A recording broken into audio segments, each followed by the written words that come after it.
Denme un momento, muchachos.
¿Me confirman nuevamente si pueden ver mi pantalla, porfa?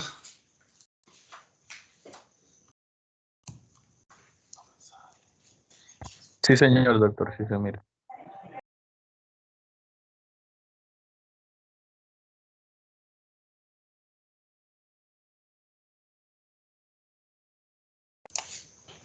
Bueno, listo, muchachos. Entonces, el estómago es un órgano hueco que se deriva del intestino anterior. Tiene una capacidad aproximada de 1300 cc. Está irrigado por 4 pedículos, 2 que van por la curvatura menor, que son la arteria coronaria estomáquica o gástrica izquierda, que es una rama del tronco celíaco, y la arteria pilórica o gástrica derecha, que es una rama de la arteria hepática. Y otros 2 troncos que van por la curvatura mayor, que son la arteria gastroepiploica izquierda, que es rama de la arteria esplénica, y la gastroepiploica derecha, que es rama de la gastrodenal. Aparte de estos 4 troncos, también están los vasos gástricos cortos, que van a irrigar el fondo del estómago y que se desprenden de la arteria esplénica. La irrigación venosa es exactamente los mismos vasos, todos van a drenar al sistema porta, los de la curvatura menor, o sea, la coronaria estomáquica y la pilórica van directamente al sistema porta, mientras que los de la curvatura mayor, la gastroepiploica derecha va a drenar a la mesentérica superior y la gastroepiploica izquierda a la vena esplénica. Los nervios van a derivar de los nervios vagos o neumogástricos y del simpático.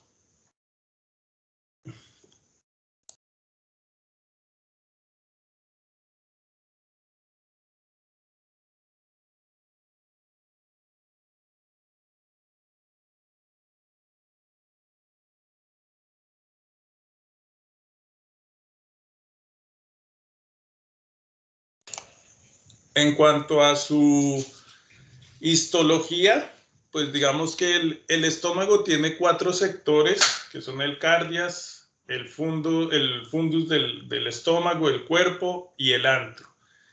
En estos 4 sectores tiene 4 capas, que son la mucosa, la submucosa, la muscular propia y la serosa. La mucosa está formada por un epitelio columnar y según el sitio, según la región del estómago, va a tener diferentes glándulas. Así, en el cardias, las glándulas de la mucosa gástrica básicamente van a secretar moco y bicarbonato. Las glándulas del cuerpo van a tener las células parietales que secretan ácido y las células principales que secretan pepsinógeno. Y en el antro van a estar las células G que secretan gastrina y las células D que secretan somatostatina. La muscular del estómago tiene 3 capas, una oblicua, una circular y una longitudinal externa. Y la serosa está formada por el peritoneo visceral, que es un epitelio escamoso.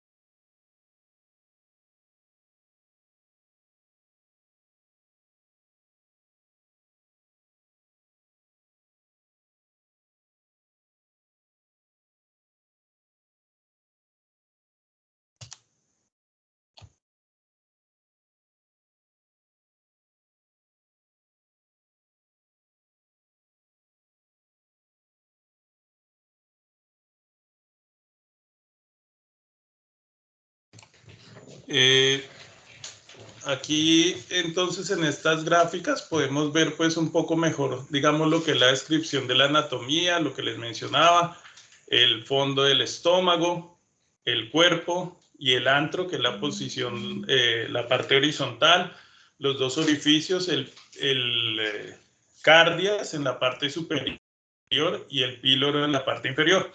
Y lo que veíamos de la parte de la irrigación, la curvatura menor, la gástrica izquierda, que es una rama del tronco celíaco o coronaria estomáquica, y la gástrica derecha, que es una rama de la arteria hepática. En la curvatura mayor tenemos la gastroepiploica derecha, que va a ser una rama de la esplénica, y la gastroepiploica izquierda, que va a ser una rama de la gastrodenal. Y las venosas, entonces lo que les decía, las de la curvatura menor van a drenar directamente en el sistema porta, y las de la curvatura mayor, la gastroepiploica izquierda, va a drenar a la vena esplénica, como lo vemos acá, y la gastroepiploica derecha va a drenar a la mesentérica superior, pues que finalmente pues todas van a drenar al sistema porta. En cuanto a la epidemiología, el adenocarcinoma gástrico representa el 95% de todas las neoplasias gástricas. La mayoría de los casos son esporádicos, hay un 10% que son debidos a un componente hereditario que ya vamos a ver más adelante. Más de 1 millón de casos son diagnosticados anualmente. El cáncer gástrico tiene una incidencia y una prevalencia bastante importantes. Es el cuarto tipo de cáncer que se diagnostica más frecuentemente y es la segunda causa de muerte por cáncer a nivel mundial. Se presenta 2 veces más frecuente en los hombres que en las mujeres, es más frecuente en los mayores de 70 años, el pico de incidencia es a los 75 años y en general digamos que tiene un muy mal pronóstico, con unas tasas de sobrevida a 5 años que son menores al 30%. Ahora, en cuanto a su incidencia y su prevalencia, digamos que hay unas diferencias geográficas que son bastante importantes, y es que el cáncer gástrico es mucho más común en el oriente, tanto en Asia y Europa Oriental, y en algunas partes de América Latina, especialmente de Sudamérica, especialmente lo que es hacia el Pacífico, Colombia y Chile. Las prevalencias más altas están, digamos, en lo que es la parte asiática, la región oriental de Asia, que se encuentra hacia el Océano Pacífico, con unas prevalencias muy importantes. En cuanto a su etiología, es multifactorial.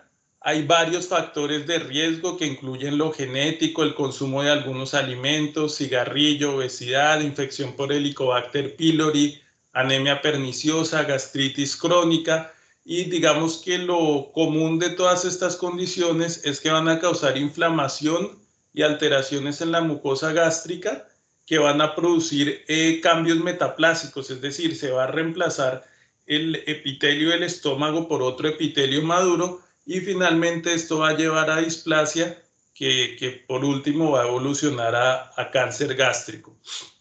En cuanto a los factores hereditarios, digamos que en el cáncer gástrico se han descrito algunos síndromes familiares. Como decíamos anteriormente, el cáncer hereditario en el cáncer gástrico cuenta solo para el 8 al 10% de los casos. La gran mayoría, el 90%, son esporádicos. Dentro de estos síndromes familiares está el cáncer gástrico hereditario difuso, que fue el primero que se describió. Se ha descubierto que se presenta por mutaciones en una proteína que se llama la caderina epitelial, que se encarga de mantener la adhesión entre célula a célula. Entonces, cuando se produce la mutación en este tipo de proteína, pues digamos que se va a perder esa adhesión célula a célula y va a permitir que las células cancerígenas migren más fácilmente, favoreciendo la extensión tanto de la pared gástrica como la extensión a órganos a distancia y la formación de metástasis. Digamos que estos pacientes con este síndrome usualmente presentan cáncer gástrico a una edad temprana, que usualmente es de tipo difuso. Ya vamos a ver más adelante que una de las clasificaciones es cáncer gástrico. En cáncer gástrico histológicamente es tipo difuso y tipo intestinal, entonces en este caso se presenta el tipo difuso, y en el caso de las mujeres se puede asociar a cáncer de seno.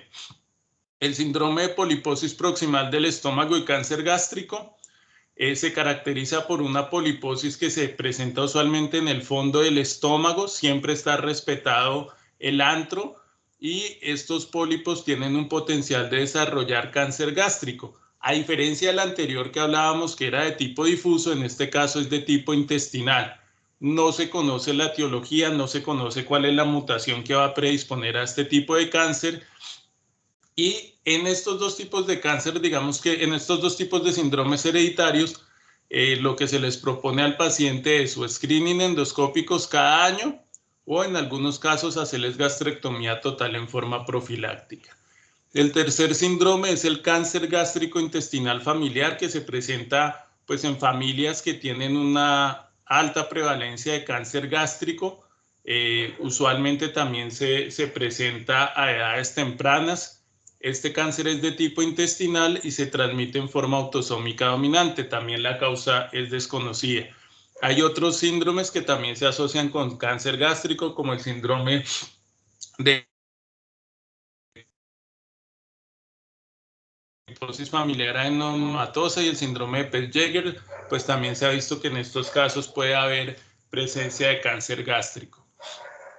En cuanto a la dieta, se ha visto que la ingesta alta de sal y de alimentos picantes también incrementa el riesgo de cáncer gástrico, ya que ocasionan daño mucoso que produce inflamación y que hace que el huésped sea susceptible a otros carcinógenos ambientales. La ingestión de carnes procesadas, de alimentos procesados, también se ha implicado con el riesgo de aumento de cáncer. Se ha visto que en estos alimentos puede haber presencia de nitrosaminas y pues estas nitrosaminas también se ha demostrado en diversos estudios en animales que tienen propiedades carcinogénicas y que pueden inducir especialmente la formación de cáncer gástrico y de cáncer de esófago. Al contrario de estos factores de riesgo, se ha visto que la ingestión de frutas y vegetales es un factor protector. No se conoce exactamente por qué, se supone o se presupone que es por el alto contenido de vitamina C y los efectos antioxidantes de esta, pero pues aunque no se conoce la causa exacta, pues sí se ve que es un factor protector contra el cáncer gástrico. El cigarrillo, pues se han identificado varias sustancias, entre estos las nitrosaminas, la butanona, etcétera, que tienen efectos carcinogénicos, que como ya veíamos, pues directamente en el estómago pueden tener este efecto carcinogénico, y se ha visto que el riesgo de cáncer gástrico es 1.7 veces mayor entre fumadores comparados con los no fumadores. La radiación también se ha relacionado, se vio en los expuestos a los efectos de la radiación de la bomba atómica, también se ha visto en los que tienen exposición ocupacional, como por ejemplo los técnicos de radiología que presentan un incremento en los casos de cáncer gástrico, y también en los pacientes que por otro tipo de cánceres son sometidos a radioterapia, también se ha visto un mayor riesgo de cáncer gástrico. El Helicobacter pylori, este es muy importante. El Helicobacter pylori pues es una bacteria gram negativa que hoy en día se estima que casi el 50% de la población está colonizada con esta bacteria. La gran mayoría son asintomáticos. Se va a transmitir en forma oral o fecal-oral, y cuando coloniza el estómago va a provocar una inflamación que al no ser tratada va a provocar una cascada de eventos neoplásicos que ya vamos a ver más adelante, que finalmente van a desembocar en el cáncer gástrico. Ahí se han identificado dos factores de virulencia en el Helicobacter pylori, que son el producto del gen asociado a citotoxina y la citotoxina vacuolante. Estos están presentes en el 60% de las cepas que han colonizado al ser humano, y se ha visto que en el caso del producto del gen asociado a citotoxina, esta proteína se inyecta dentro de las células epiteliales y va a producir unos cambios que predisponen a la célula metaplasia. Tiene una relación muy importante con el cáncer gástrico, ya que los pacientes que están colonizados por estas cepas tienen un riesgo casi 6 veces más alto de cáncer que los pacientes que no tienen Helicobacter o que tienen cepas que son negativas para esta proteína. Y el otro factor de virulencia es la citotoxina vacuolante, que lo que hace es inducir vacuolización intracelular, va a suprimir la activación de las células T y así permite que el Helicobacter pylori, digamos, persista como huésped en la mucosa gástrica y pueda producir atrofia gástrica y el desarrollo pues, de todo ese cambio de cascada preneoplásica. Entonces, en esa cascada, el primer evento que se da es una gastritis no atrófica, que se da por la inflamación que produce la infiltración de células inflamatorias al epitelio por la presencia del Helicobacter pylori. En segundo lugar, se va a dar una gastritis atrófica en la cual se pierden las glándulas gástricas, entonces el paciente va a ser hipoclorhídrico o aclorhídrico, y esa disminución del pH, ese aumento del pH gástrico por la hipoclorhidria va a favorecer aún más la colonización microbiana. Ya cuando esta gastritis no se trata y pasa a un estadio crónico, pues entonces se van a desarrollar unos cambios metaplásicos, van a cambiar las glándulas de la mucosa gástrica y se va a desarrollar la metaplasia. Esta metaplasia, en la medida en que sea más extensa, va a haber un mayor riesgo de cáncer. Y esta metaplasia puede ser de dos tipos. Completa, cuando digamos las glándulas son reemplazadas por un epitelio que se parece al del intestino delgado, o incompleta cuando es reemplazada por un epitelio que es muy parecido al del colon. Este último, la metaplasia incompleta, pues tiene un mayor riesgo de malignidad. Y finalmente, ya se va a producir después de la metaplasia, viene la displasia gástrica, que puede ser de bajo o de alto grado, según el grado de atipia, y pues finalmente esto ya va a desencadenar en la formación de un cáncer gástrico que va a ser invasor ya cuando estas células displásicas van a penetrar la membrana basal del epitelio gástrico. Entonces, para recordar, el Helicobacter pylori es el factor de riesgo más significativo en cuanto al cáncer gástrico, con un incremento de 6 a 8 veces en la incidencia de cáncer gástrico. De tal forma que la identificación y el tratamiento del Helicobacter pylori va a ser una parte fundamental, tanto en la evaluación del paciente como en la erradicación del microorganismo, ya que esta va a producir una detención de todos esos cambios, de toda esa cascada preneoplásica que hemos mencionado, y en algunos casos no solamente la detiene, sino que el tratamiento del microorganismo también va a revertir esos cambios que se presentan y así va a disminuir el riesgo de progresión a cáncer gástrico. También el virus de Epstein-Barr también se ha visto asociado con el cáncer gástrico. La mayoría de los cánceres a nivel del estómago que tienen estroma linfoide han sido asociados con este virus.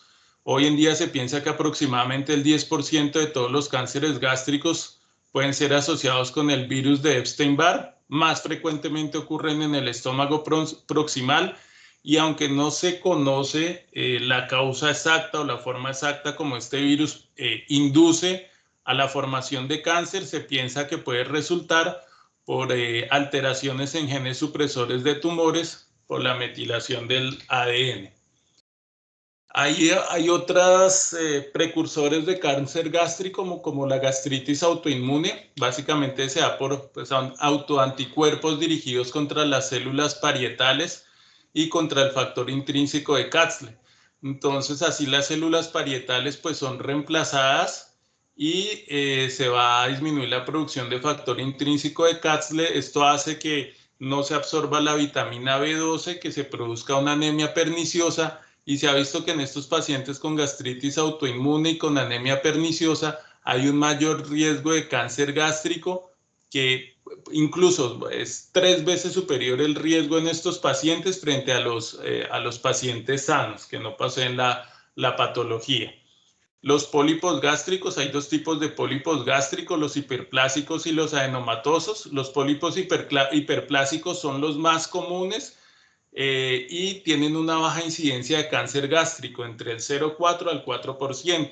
Los pólipos adenomatosos son los menos comunes, son solamente el 10% de los pólipos gástricos, pero estos ya son más asociados con cambios de metaplasia y tienen un mayor potencial de malignidad que se relaciona con el tamaño del pólipo. A mayor tamaño, más riesgo de malignidad, y también con el grado de displasia que se encuentra dentro del pólipo.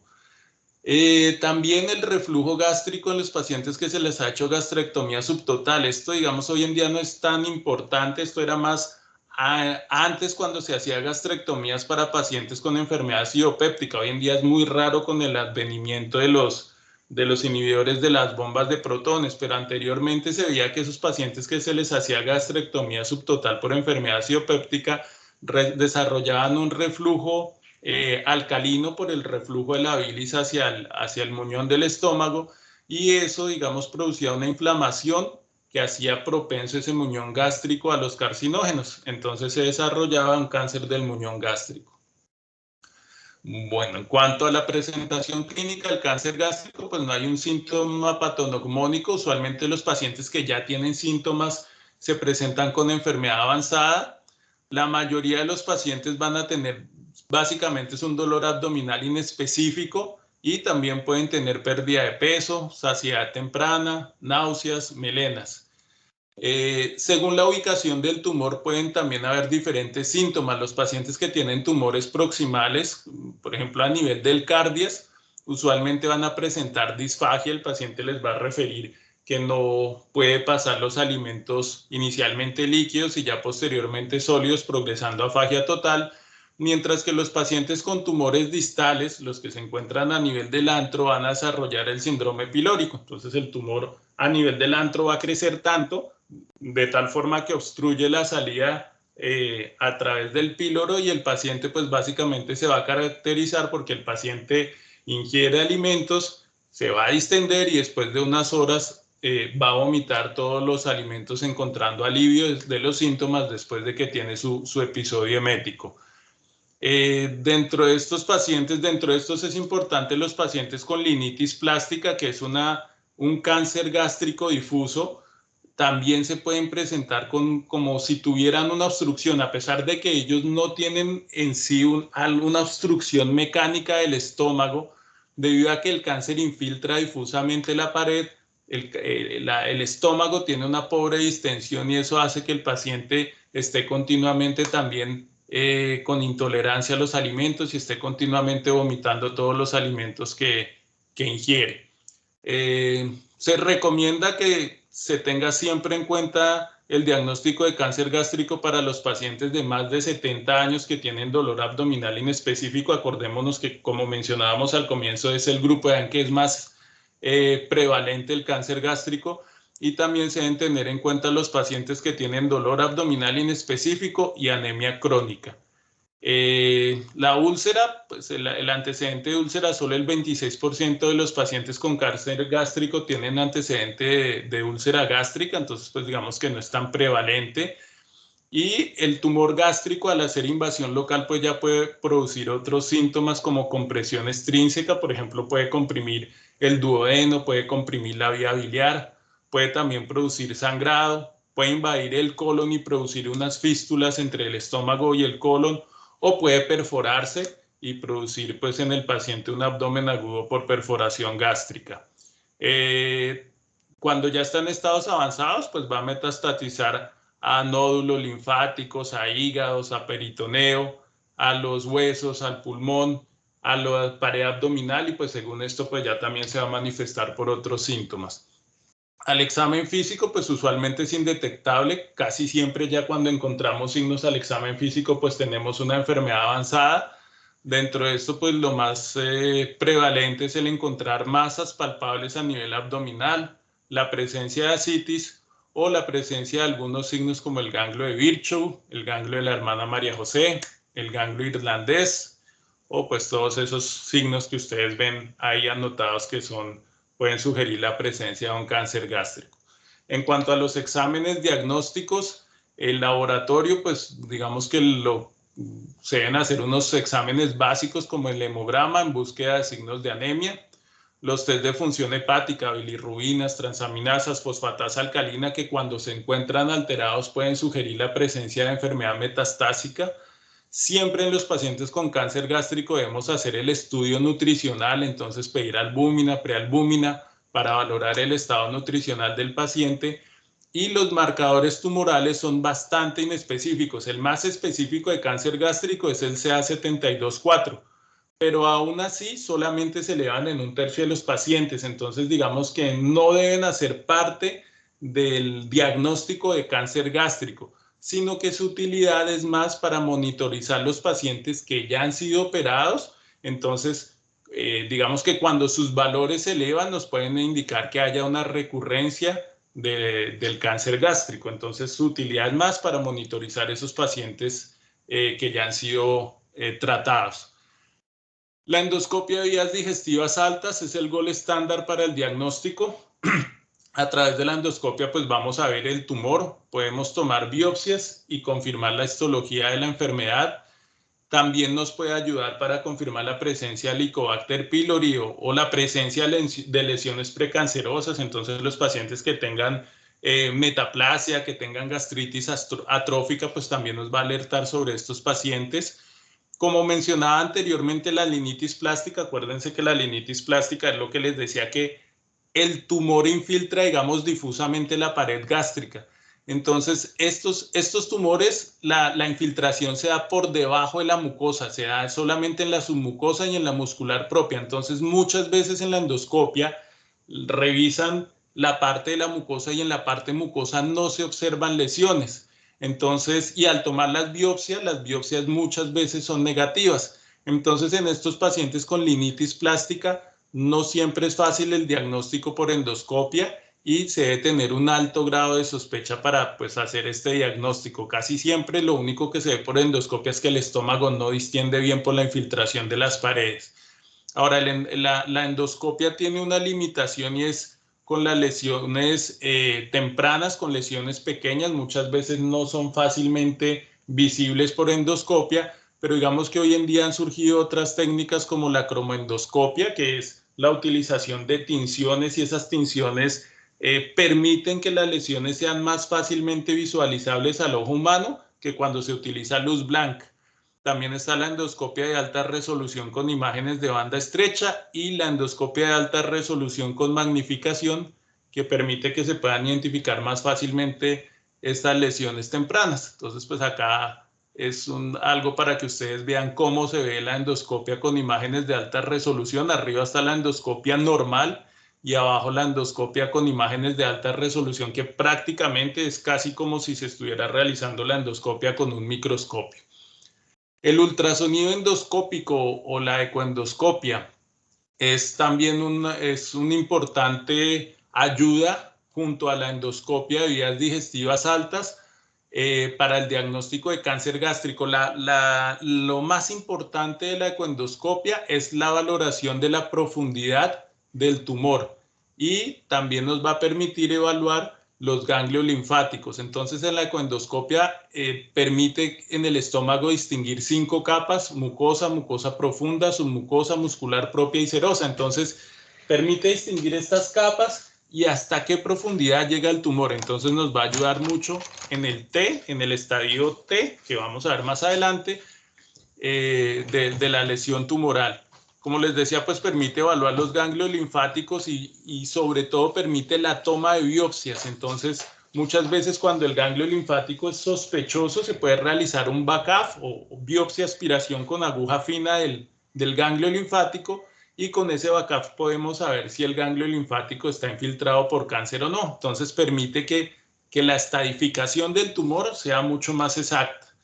Entonces acá también podemos ver, digamos, esta es como la ecoendoscopia normal con las 5 capas que yo les mencionaba, y estas ya son ecoendoscopias en donde se observan alteraciones en las capas por la presencia de lesiones tumorales. El TAC y el PET-scan, entonces, usualmente se utilizan para valorar la presencia de enfermedad metastásica. El TAC de tórax, abdomen y pelvis va a permitir la detección de enfermedad en la cavidad peritoneal, la presencia de ascitis, la presencia de lesiones a distancia, por ejemplo, a nivel del hígado, a nivel del pulmón. En muchos casos también puede permitir la visualización de ganglios linfáticos infiltrados. Puede permitir en algunos casos ver invasión local. Entonces, por ejemplo, nos puede permitir ver que el tumor está infiltrando el páncreas o que está infiltrando el hígado. Y digamos, para ver metástasis es mucho más sensible y mucho más específico el PET-scan. El PET-scan es un TAC que utiliza la 5-fluorodeoxiglucosa, que es un metabolito a partir de la glucosa que tiene un marcador y que cuando es suministrado, las células cancerígenas lo van a captar mucho más rápidamente, y entonces en el TAC se va a ver una imagen de hipermetabolismo que permite identificar las zonas en donde hay metástasis. Entonces, por ejemplo, acá podemos ver el TAC normal. Aquí la flecha indica, digamos, una zona de engrosamiento en la pared gástrica sugestiva de cáncer, y aquí podemos ver en el PET-scan cómo esas zonas en donde hay infiltración tumoral van a mostrar una actividad hipermetabólica. Aquí, por ejemplo, un ganglio a nivel del tórax, entre el cuello y tórax, y aquí como también se ve esa actividad hipermetabólica. Entonces, digamos que para búsqueda de metástasis, el TAC y el PET-scan. La laparoscopia diagnóstica se utiliza para identificar enfermedad metastásica oculta. Muchas veces, a pesar de la utilización del TAC, del PET-scan, de todos los que hemos mencionado, no se pueden visualizar algunas lesiones peritoneales por su tamaño, por su localización, no pueden ser detectados con los medios convencionales. Entonces la laparoscopia nos va a permitir identificar estas lesiones. Hoy en día se recomienda que se haga laparoscopia en todos los pacientes que tengan tumores T3, T4, ya vamos a ver más adelante. Digamos, no me interesa tanto que se graben eso, que ustedes lo sepan, porque eso es más de manejo del cirujano, pero es como para que vean la importancia de la laparoscopia diagnóstica hoy en día para estadificar el cáncer gástrico. Y también la laparoscopia diagnóstica va a permitir la toma de la citología del líquido peritoneal. Esa también es muy importante porque muchas veces macroscópicamente no identificamos lesiones peritoneales, pero la citología nos puede mostrar células cancerígenas que ya nos van a permitir hacer el diagnóstico de una carcinomatosis a nivel peritoneal. Entonces, esta citología del líquido peritoneal también va a ser hoy en día muy importante. Entonces, aquí vemos algunas imágenes de la laparoscopia diagnóstica. Aquí vemos como bueno, esta no se ve muy bien, pero la idea es que se ve aquí como una infiltración del hígado a partir de una lesión gástrica. Y aquí vemos la infiltración del peritoneo parietal por estas lesiones nodulares blanquecinas sugestivas de carcinomatosis peritoneal, lo mismo aquí. Y aquí la infiltración del omento mayor, algo que se llama el omental cake, que es la infiltración, un aumento que se pone grueso, rígido por la infiltración tumoral. Y pues todo eso lo vamos a ver a través de la laparoscopia diagnóstica. Entonces, en cuanto a prevención, digamos que las dos medidas más importantes son el tratamiento del Helicobacter pylori, y el cesar el cigarrillo también puede ser muy importante. Y en cuanto al screening, digamos que el screening de cáncer gástrico ha sido muy discutido. Digamos, en la población general, cuando se hace screening de cáncer gástrico en población general con endoscopia, se ha visto que esta no es costo efectiva. La endoscopia no es fácilmente accesible para todo el mundo, tiene un costo importante, y cuando se utiliza en la población general, digamos que no son muchos los cánceres gástricos que va a detectar en forma temprana. Sin embargo, se ha visto que cuando se utiliza en poblaciones de alto riesgo, sí es costo efectiva. Entonces, por ejemplo, en Japón, en Corea, en esas zonas que tienen unas incidencias altas de cáncer gástrico, se hace screening con endoscopia, y en esa zona se ha visto que es costo efectivo. Mientras en Occidente, en Estados Unidos, que tiene unas incidencias mucho más bajas de cáncer gástrico, pues se ha visto que la endoscopia no ha sido efectiva como método de screening. También se utiliza medición de hormonas gástricas como gastrina, pepsinógeno, antígenos de Helicobacter pylori como parte de los estudios de screening de cáncer gástrico. Sin embargo, lo mismo, digamos que son útiles en la medida en que se utilicen en poblaciones de alto riesgo. Bueno, en cuanto a los sistemas de clasificación del cáncer gástrico, existen muchos sistemas. Está la clasificación de Borman, que fue la primera que se describió en 1926. Esta se utiliza para clasificar el cáncer gástrico avanzado. según su forma macroscópica. Entonces tenemos el tipo 1 o tumores polipoides, ya vamos a ver ahorita el dibujito, el tipo 2 que son tumores ulcerados fungiformes, el tipo 3 que son tumores ulcerados pero ya infiltrados con márgenes infiltrados, y el tipo 4 cuando ya hay una infiltración con extensión difusa, que es lo que se conoce como linitis plástica, lo que ya les he mencionado anteriormente que es linitis plástica. Digamos que en cuanto a la clasificación de Borman, más allá de la información que nos pueda dar sobre el aspecto morfológico del tumor, en cuanto a su pronóstico, solamente se ha demostrado importancia en las lesiones que son tipo 4, ya que estas lesiones que son tipo 4 o linitis plástica tienen mayor incidencia de diseminación peritoneal, de invasión serosa, de metástasis a ganglios linfáticos, y tienen a 5 años una sobrevida mucho más baja que el resto de lesiones. Entonces, estas lesiones tipo 4 son un factor pronóstico independiente para sobrevida en cáncer gástrico. En el resto, pues digamos que no es tan importante como factor pronóstico. Entonces, ahí vemos lo que les mencionaba, el Borman 1, que es una lesión polipoide, el Borman 2, que es una lesión ulcerada, pero que tiene unos bordes elevados, bien definidos, y lo describen como de aspecto fungiforme. El Borman 3, que ya es una lesión ulcerada, pero que ya es infiltrante, y la Borman 4, que ya es infiltrante difuso o linitis plástica. También está la clasificación de la Organización Mundial de la Salud. Esta, digamos, ya se basa más en la parte histológica de la lesión. Entonces, según la forma dominante, la histología dominante que haya en la lesión, la va a clasificar y los clasifica en 9 subtipos. Entonces, los adenocarcinomas los clasifican papilares, tubulares, mucinosos y células en anillo de sello. Y también dentro de esta clasificación incluye otros tumores gástricos que ya son mucho menos frecuentes, que son el adenoescamoso, el escamoso y el indiferenciado, que ya son pues muy extraños. Como les decía, el 95% van a ser adenocarcinomas. Estos otros tumores van a constituir el 10-5% de todos los tumores gástricos. Está la clasificación de Lauren, que es, digamos, es la más ampliamente aceptada por su simplicidad. Básicamente va a clasificar los cánceres gástricos en 3 tipos. Inicialmente describieron 2 tipos, que era el intestinal y el difuso, y luego ya se incluyó el indeterminado. Estos subtipos de cáncer gástrico tienen unas diferencias en epidemiología, en patogénesis, en pronóstico, que van a ser bastante importantes. Entonces, el tipo intestinal es el que se ve más en las poblaciones de alto riesgo. Se ha visto asociado con factores como la ingesta alta de sal, el consumo de cigarrillo, el consumo de alcohol, y digamos que como es el más importante en poblaciones de alto riesgo, acuérdense que cuando les hablé de screening les decía que el screening es válido y ha demostrado efectividad cuando se utiliza en poblaciones de alto riesgo.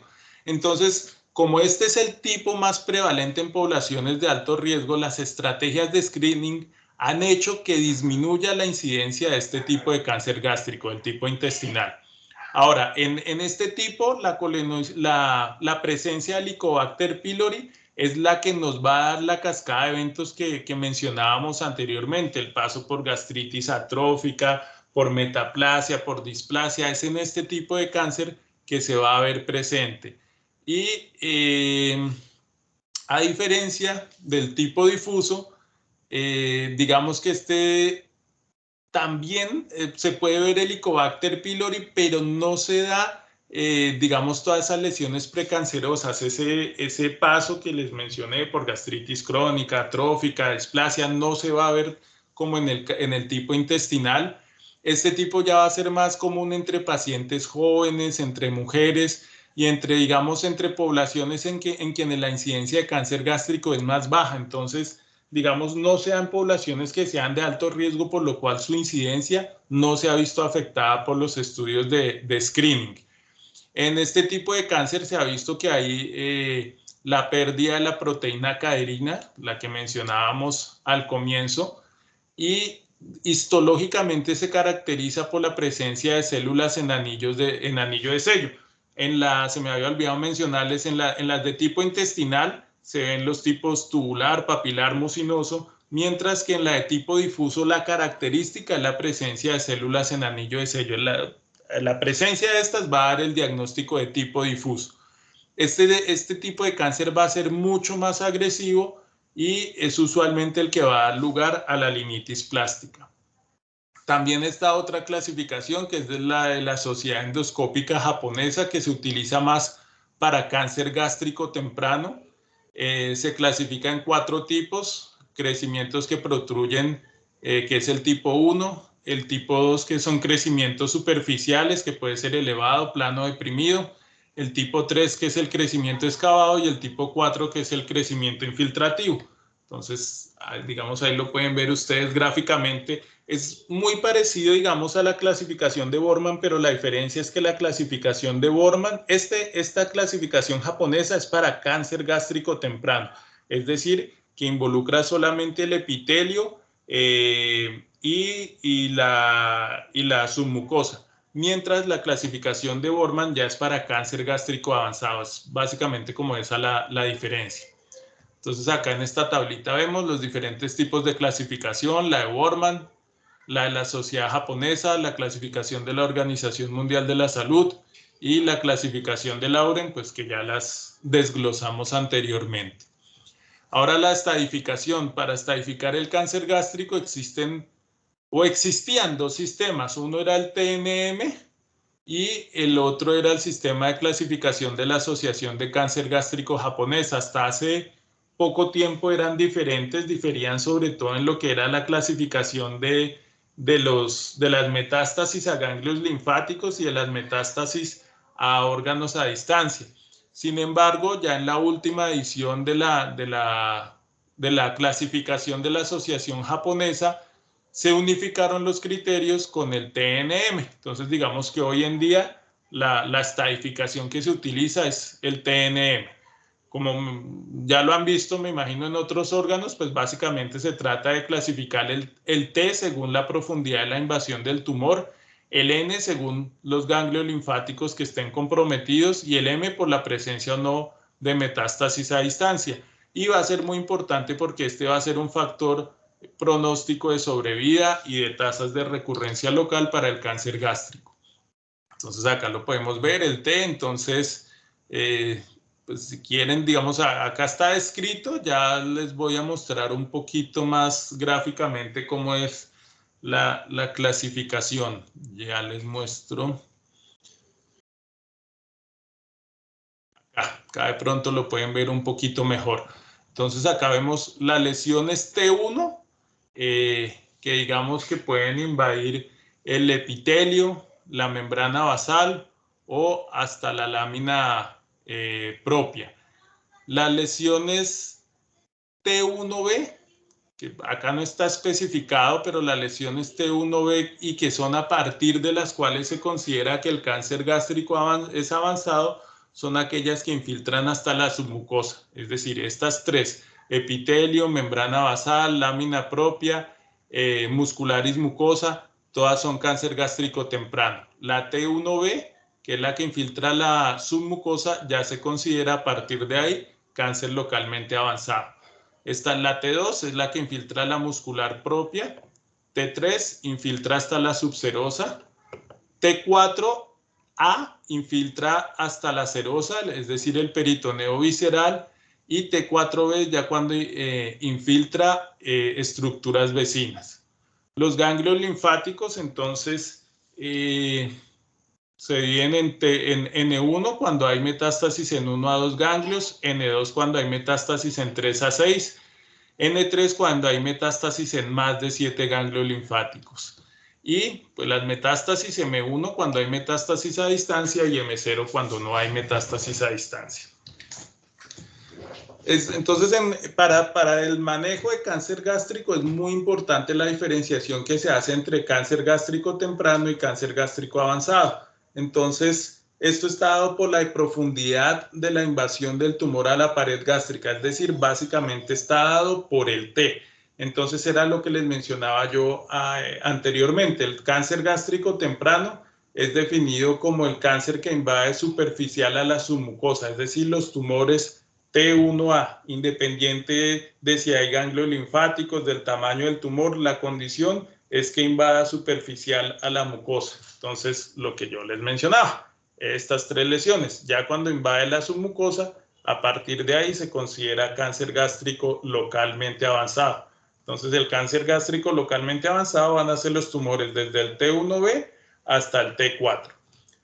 En Japón, como la prevalencia es tan alta y como hay, digamos, se realizan estudios de screening porque allá es costo efectivo el screening, digamos que los pacientes se diagnostican mucho más temprano. La mitad de los pacientes son cánceres gástricos tempranos, mientras en Occidente, por la incidencia baja, no se realizan estudios de screening, el diagnóstico es mucho más tardío y se ha visto que hasta el 65% de los pacientes ya tienen estadios T3 y T4 y que hasta un 85% de los pacientes ya tienen metástasis en ganglios linfáticos. Es decir, hay una gran diferencia, una diferencia enorme entre el momento del diagnóstico en Japón, en Asia, y el momento del diagnóstico en Occidente. Ahora, esta diferenciación entre cáncer gástrico temprano y cáncer gástrico avanzado tiene unas implicaciones muy importantes en la sobrevida de los pacientes. A 5 años, el cáncer gástrico temprano tiene una sobrevida de hasta el 90%, es decir, es, digamos, una sobrevida muy importante. Mientras que en los casos avanzados, por ejemplo, en el T3, la sobrevida disminuye a menos del 50%. Y ya si hay presencia de ganglios linfáticos con metástasis, esa sobrevida disminuye hasta incluso menos del 30%. Es decir, ustedes se dan cuenta que la diferencia entre de diagnosticar un cáncer gástrico temprano a uno avanzado en términos de sobrevida, pues es abismal. En cuanto al tratamiento del cáncer gástrico, digamos que la resección quirúrgica es el gold estándar del tratamiento. Hoy en día la resección quirúrgica sigue siendo la única opción de cura para el cáncer gástrico, ya sea cáncer gástrico temprano o cáncer gástrico localmente avanzado. Digamos, los pacientes en quienes no se considera la resección quirúrgica ya son los pacientes que tienen metástasis a distancia o que tienen compromiso de órganos vecinos que no pueden ser resecados. Entonces, la cirugía sigue siendo el gold estándar. Paciente que no se opera, no se cura. Las opciones quirúrgicas van a ser diferentes según el estadio del tumor, pero digamos que usualmente la cirugía tradicional son la gastrectomía total y la subtotal. Y ya más recientemente se desarrollaron técnicas endoscópicas, así como también técnicas mínimamente invasivas como la cirugía laparoscópica y la cirugía robótica para el tratamiento del cáncer gástrico. Entonces, para el cáncer gástrico temprano, acuérdense que cáncer gástrico temprano es el que hablamos que es el que no invade la submucosa, es decir, cáncer gástrico, tumores in situ y tumores 1A. Entonces, este tipo de cánceres tienen un riesgo muy bajo de metástasis a ganglios linfáticos, se dice que es menos del 3%. Entonces, en este tipo de pacientes, como el riesgo de invasión a ganglios linfáticos es tan bajo, no es necesario hacer linfadenectomía. Entonces, se puede simplemente hacer la resección del tumor por endoscopia sin necesidad de hacer linfadenectomía. Los beneficios de hacer el procedimiento endoscópico, obviamente hay menor morbilidad, menor mortalidad, y pues obviamente es muy diferente simplemente resecar la lesión a la otra opción que ya es hacer una gastrectomía, que es resecar una porción del estómago. Entonces obviamente esto va a tener unas implicaciones muy importantes en lo que es la calidad de vida del paciente. Va a ser mucho mejor con la resección endoscópica. Desde el punto de vista oncológico, no hay diferencias en la recurrencia local o en la sobrevida a 5 años. Es decir, desde el punto de vista oncológico, la resección endoscópica es muy buena. Se han descrito 2 opciones de tratamiento endoscópico. Uno es la resección mucosa endoscópica, que es simplemente con una pinza, con las mismas que toman las biopsias, llegan y resecan la lesión. y la otra es la disección submucosa endoscópica, que ya es una técnica mucho más avanzada. Ya les voy a mostrar gráficamente. Infiltran con líquido la base de la lesión de tal forma que se aísla la submucosa y llegan y hacen la resección de la mucosa de la submucosa extirpando toda la lesión.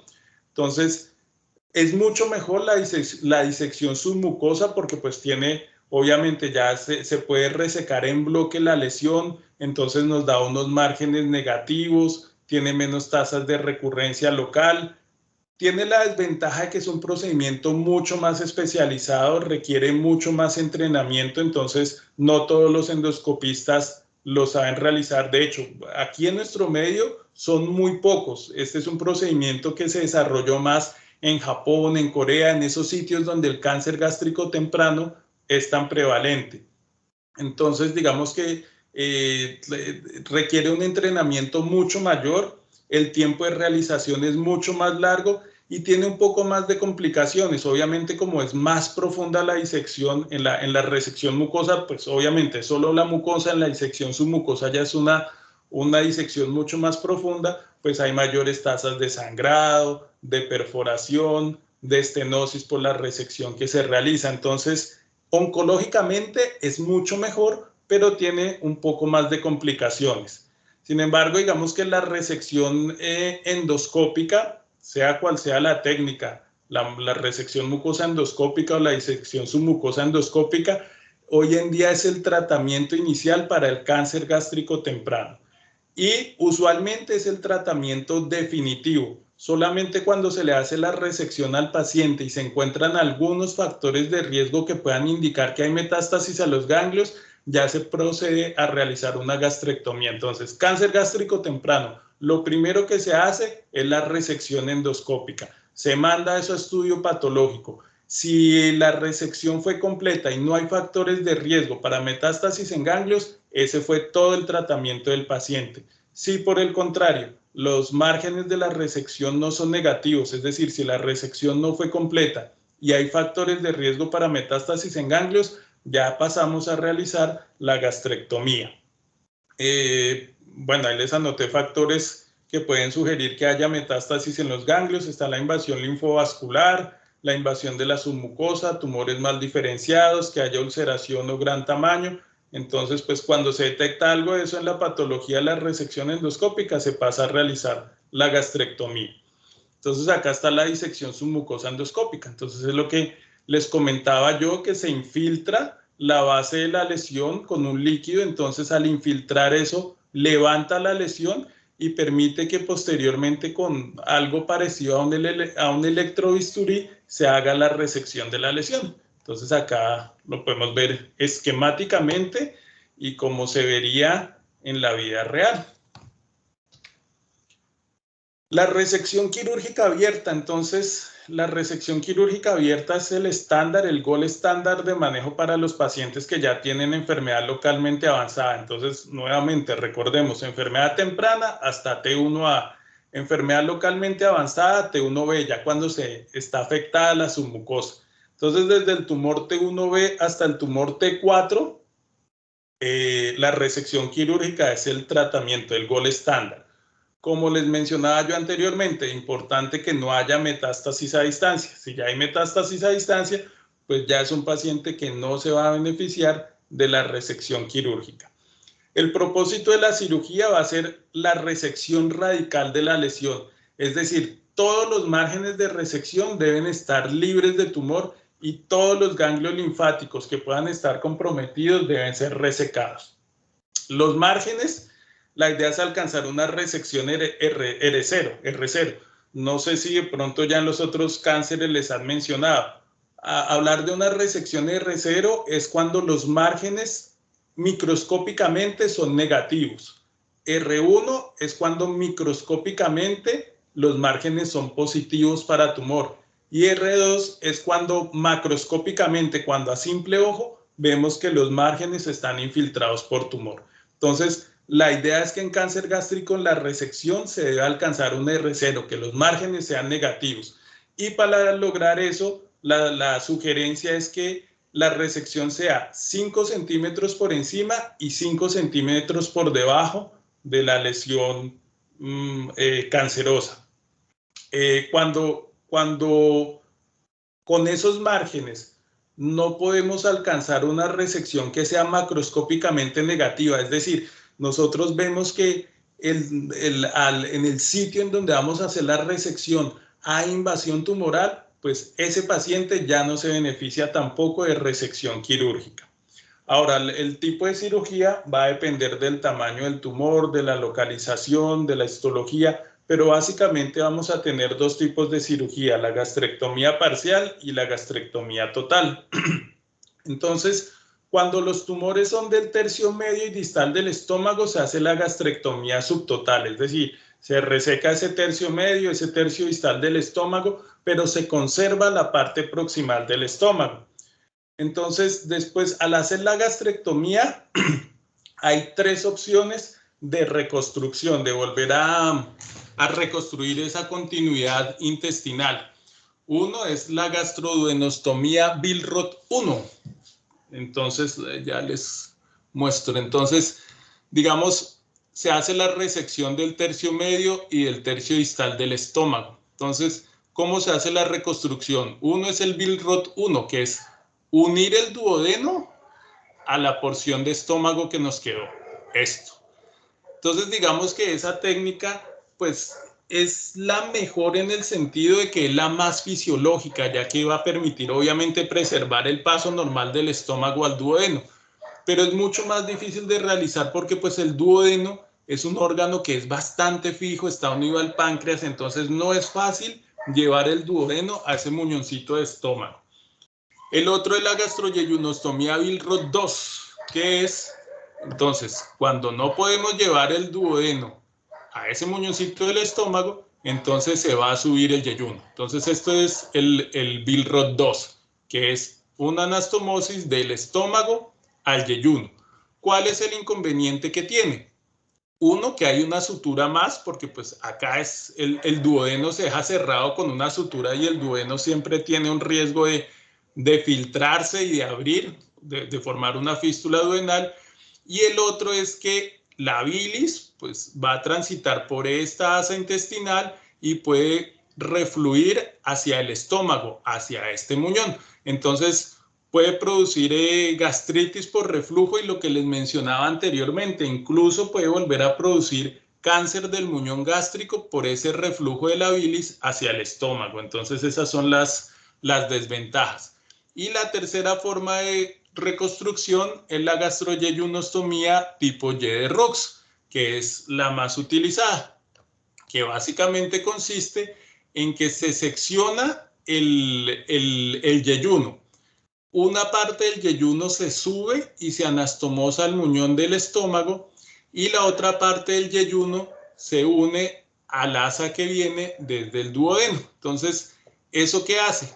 Hace que la bilis transite por esta asa y llegue al yeyuno mucho más adelante del estómago. Entonces nos va a evitar ese reflujo de bilis hacia el estómago. Entonces esta es la reconstrucción en Y de Rux.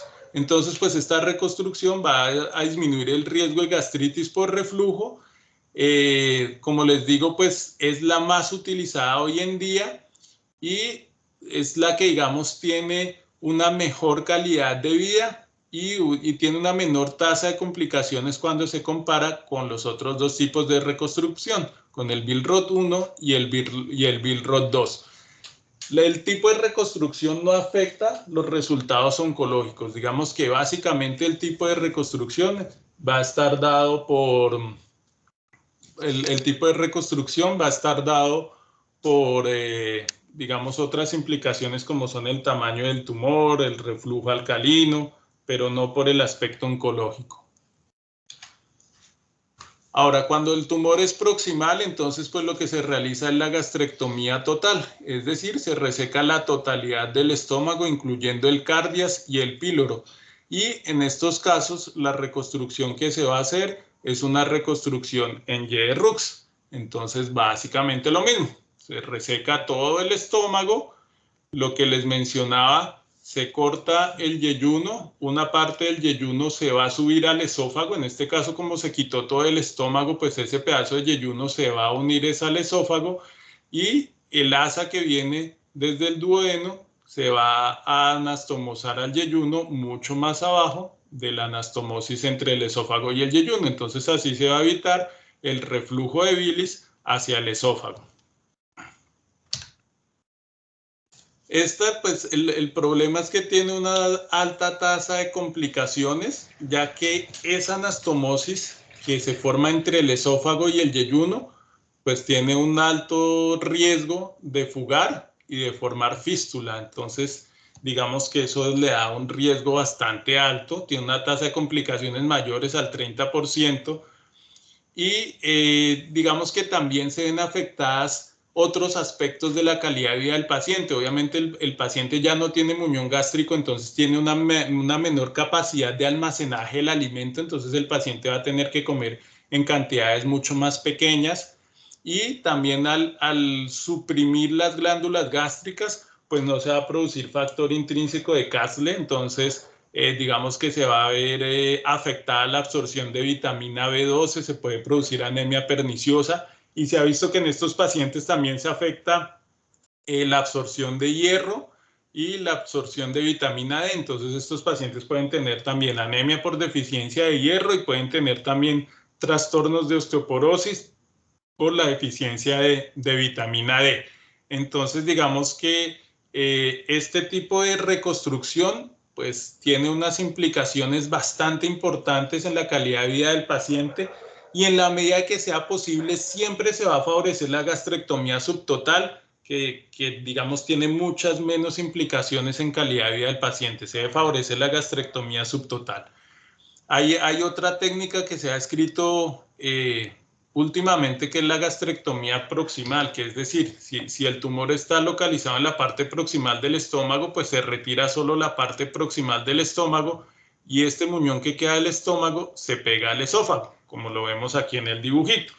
Entonces, existen algunas dudas respecto a la cirugía oncológica, es decir, al dejar toda esta parte de estómago se puede ver comprometida la resección oncológica, puede no retirarse todo el tumor, no se hace una disección de ganglios linfáticos tan exhaustivas, entonces digamos que hay preocupación por la parte oncológica, y lo otro es que tiene un mayor riesgo de complicaciones. Hay bastante reflujo desde el estómago hacia el esófago, entonces se puede producir esófago de Barrett y varios trastornos a nivel esofágico.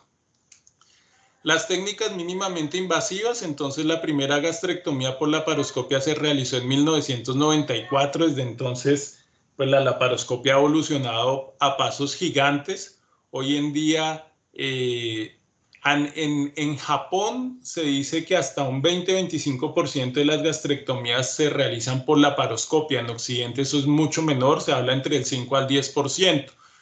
Y digamos que los datos hoy en día hablan de que la cirugía por laparoscopia tiene, desde el punto de vista oncológico, iguales resultados que la técnica abierta. Tiene igual sobrevida global, sobrevida libre de enfermedad, tasa de complicaciones, mortalidad global. Entonces, desde el punto de vista oncológico, al parecer, es igual de buena. Y tiene unas ventajas como menor dolor postoperatorio, una estancia hospitalaria más corta. Entonces, digamos que oncológicamente es igual, pero tiene las ventajas de una recuperación mucho más rápida. Eso se ha estudiado más que todo en la gastrectomía subtotal. En la total, digamos que los estudios aún no son conclusivos, pero al parecer sigue siendo igual de buena la laparoscopia a la cirugía abierta. La otra técnica mínimamente invasiva es la cirugía robótica.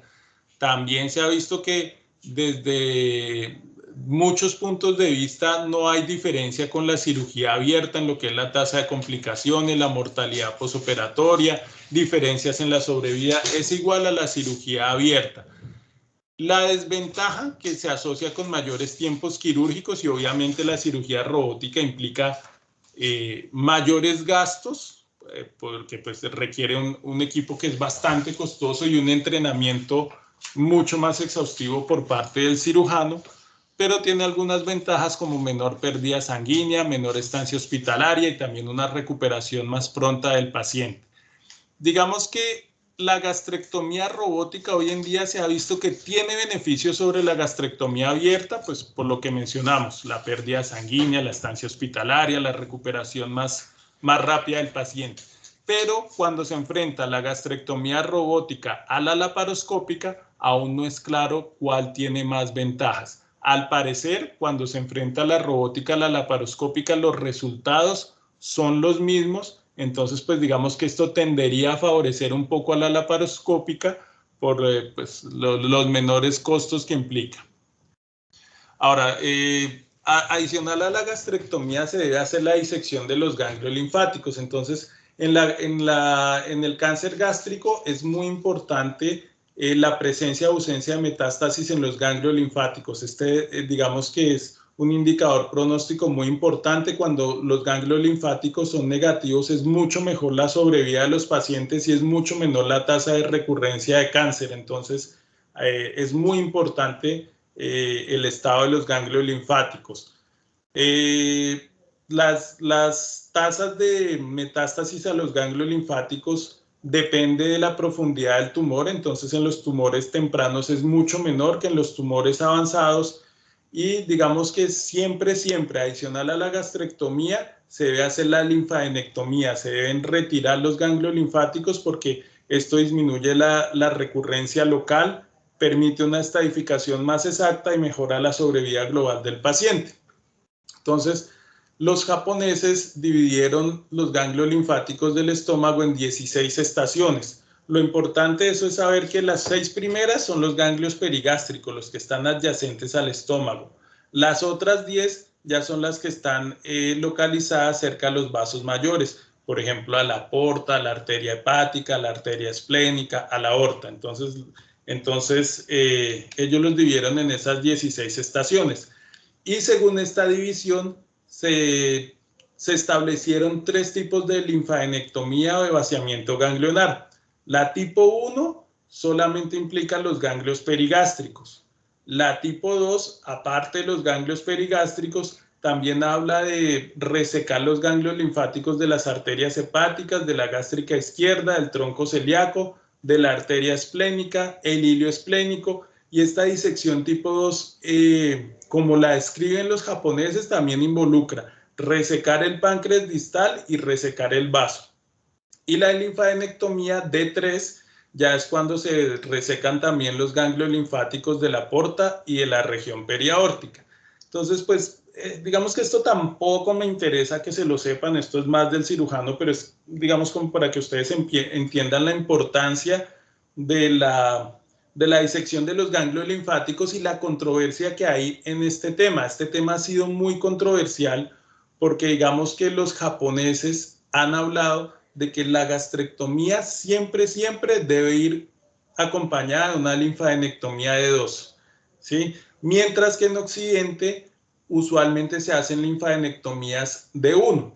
Los resultados son muy controversiales. A los japoneses, digamos que ellos, la sobrevida, todos los resultados oncológicos son mucho mejores con la disección que ellos hacen de 2.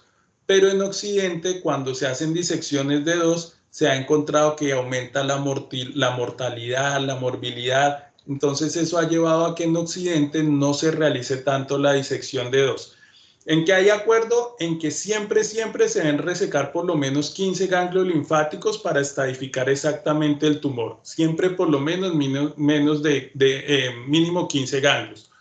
Lo otro, pues digamos que tanto en Japón como en Occidente estamos de acuerdo en que disecciones de 3 no se necesitan. O sea, aorta, porta no se necesitan disecar. Hoy en día los japoneses siguen insistiendo en resecciones de 2.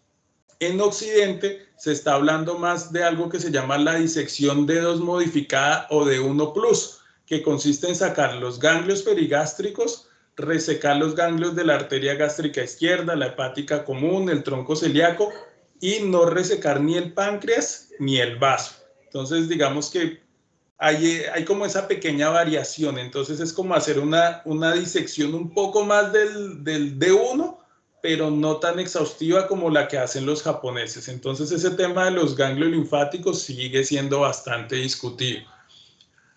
Bueno, más allá de la cirugía, la terapia multimodal, entonces digamos que la sobrevida con solo cirugía es del 25% o menos a 5 años.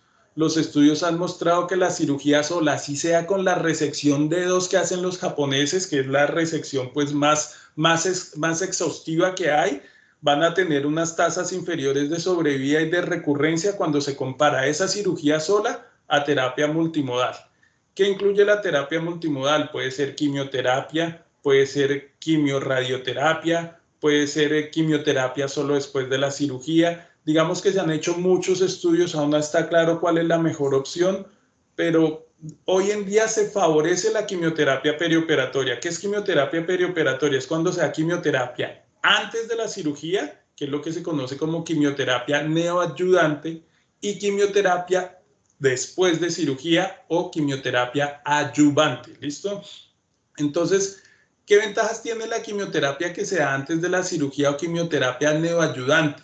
Va a reducir el tamaño tumoral, entonces reduce el estadio del tumor, también se ha visto que reduce el compromiso de los ganglios linfáticos y eso hace que se puedan hacer unas resecciones que potencialmente sea más curativa la resección quirúrgica. Entonces, hoy en día se sugiere que se haga quimioterapia neoadyuvante o antes de cirugía en todos los cánceres gástricos localmente avanzados.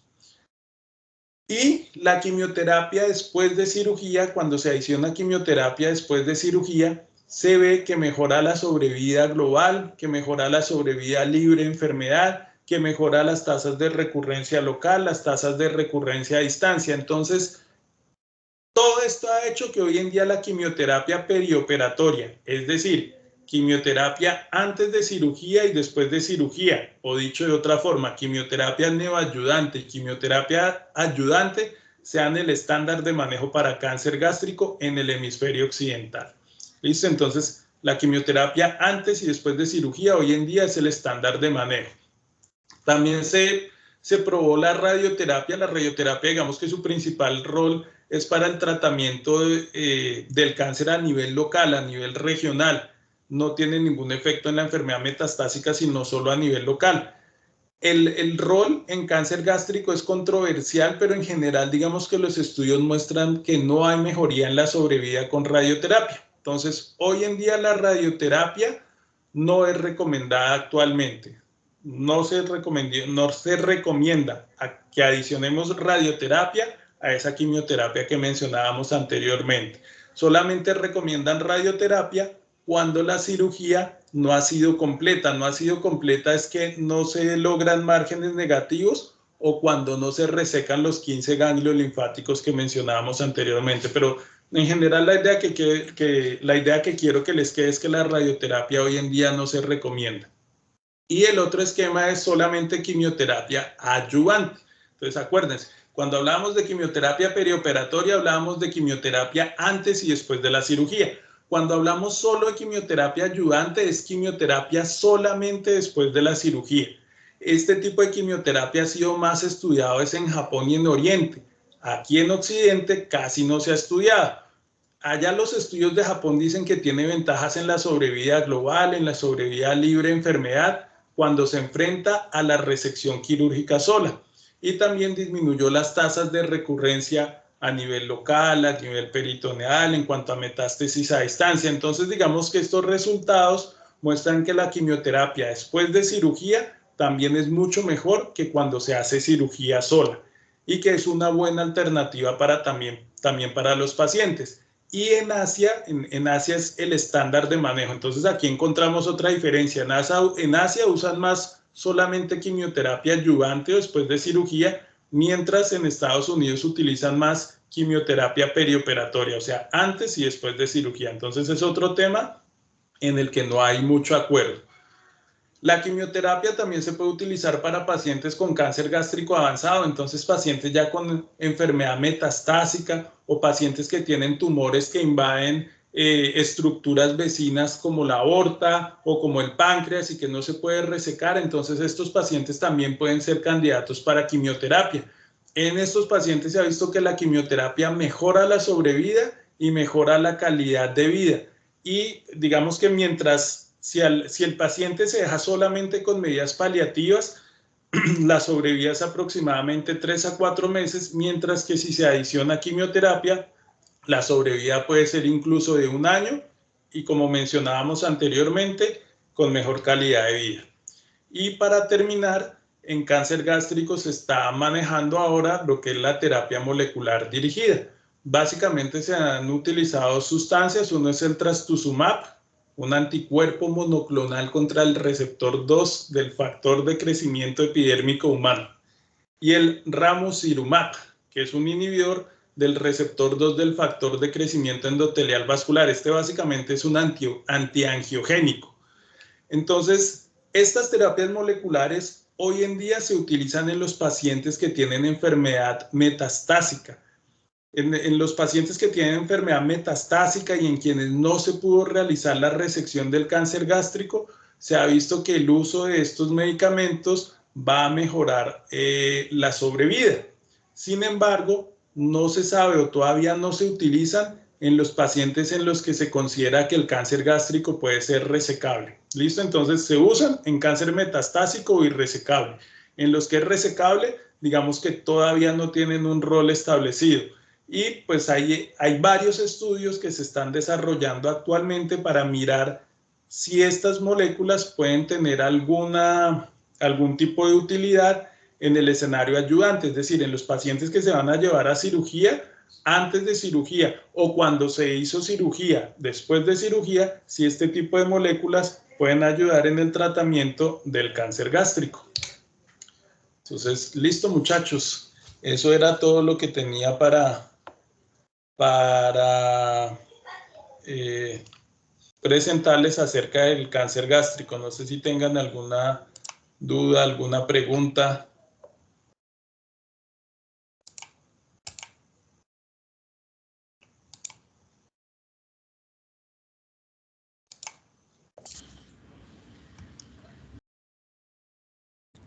No, señor. No, Bueno, listo, muchachos. Pues digamos